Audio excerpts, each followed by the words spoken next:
Hola profesor, esta es la práctica número 6 denominada interruptor crepuscular y ahora sí vamos con una introducción.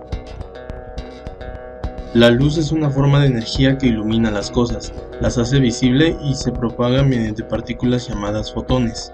Las unidades para medir la luz son los lúmenes o luxes y que viene siendo la iluminación que hay en un metro cuadrado. Por ejemplo, si tenemos un foco de 900 luxes, este representa la máxima cantidad que puede irradiar de luz. A esa irradiación se le conoce como flujo luminoso. Por ello se utilizan los focos en el centro y hasta arriba de la habitación para que irradie todo lo que pueda, pues si se coloca, por ejemplo, en una esquina, por lógica no irradiará suficiente luz. La dispersión tiene un determinado ángulo. A mayor distancia, mayor ángulo de dispersión. Esta depende del color y material de los objetos. Todo lo anterior explicado servirá para nuestro sensor que utilizaremos en esta práctica, pues se utilizará un fotorresistor para activar un motor. Un fotorresistor es un dispositivo que varía su resistencia en función de la cantidad de luz que se incida sobre ella. En resumen, es un resistor que varía con la luz. Está formada con un sulfuro de cadmio. Suele ser muy sensible a cualquier rango de luz, desde la infrarroja hasta la ultravioleta. Una desventaja de este dispositivo es que es muy lento respecto a los cambios bruscos de luz que se generan, por lo regular son de 10 milisegundos. Para evitar esto es recomendable ir cambiando la intensidad luminosa poco a poco. Idealmente este sensor tiene una resistencia máxima de 5 o 10 megaohms cuando se encuentra en plena oscuridad y una resistencia mínima de 100 ohms cuando se incide una intensidad luminosa mayor a 2000 luxes. Ahora, antes de iniciar con el armado de nuestro circuito, vamos a realizar la caracterización de nuestro sensor, pues de manera ideal tenemos esas mediciones, pero necesitamos las mediciones reales para poder trabajar con el fotorresistor. Para comprender el funcionamiento de nuestro sensor vamos a realizar mediciones utilizando el fotorresistor, un multímetro, un flexómetro y una aplicación que mide los luxes dependiendo de dónde nos ubiquemos. Cabe mencionar que la medición del fotorresistor será de esta manera, evitando tocar con los dedos la misma, pues debido a la resistencia que proporciona el cuerpo podría dar resultados erróneos en la medición. El lugar donde se probará el circuito será en una habitación con una altura de 3 metros, pero solo mediremos hasta 2.8 metros, que sería la distancia del piso hasta donde se encuentra el foco. También existe una ventana que permite la entrada de la luz solar, y esto podría alterar la cantidad de luz que se encuentra en la habitación.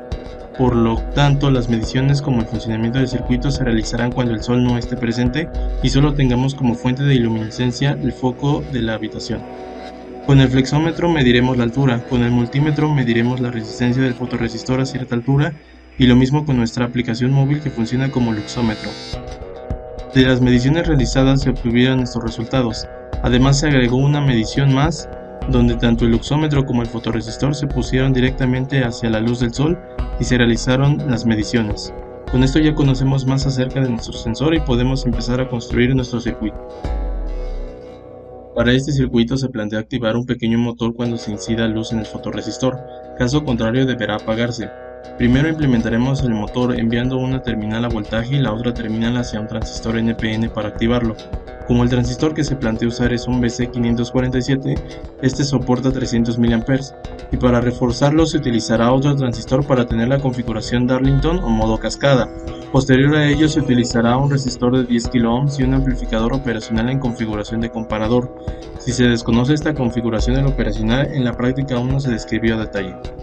Recordando que el comparador solo emite dos voltajes, el voltaje alto y bajo, y estos nos permitirán encender o apagar el motor según sea el caso.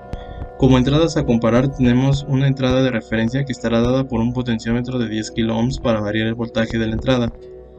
En la otra entrada a comparar tendremos un fotorresistor en serie con un resistor de 10 kΩ formando un divisor de voltaje, de tal manera que si el fotorresistor no recibe luz, su valor resistivo será muy alto y habrá una cantidad mayor de voltaje a comparación que la del resistor de 10 kΩ, generando muy poco voltaje en la entrada no inversora del circuito.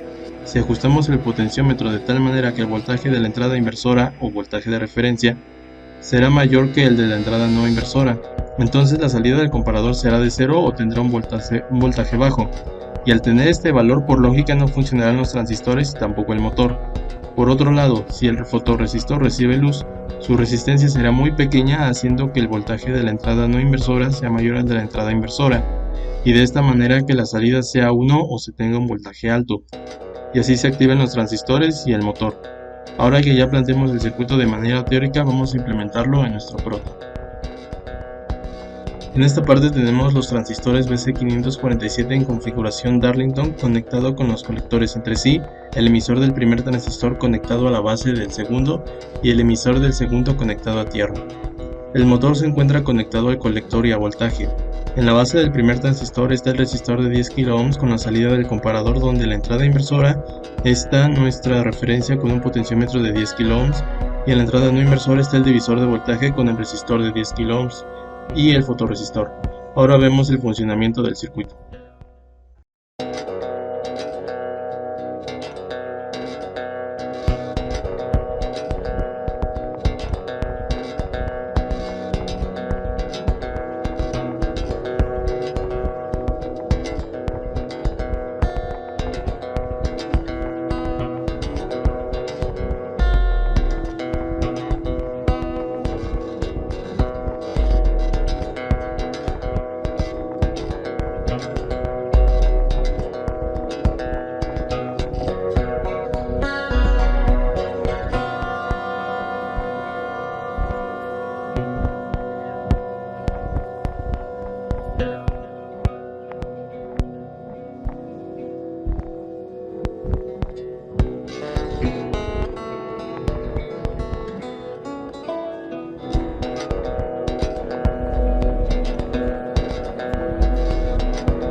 Bien, esta fue la práctica número 6. Gracias por ver el video.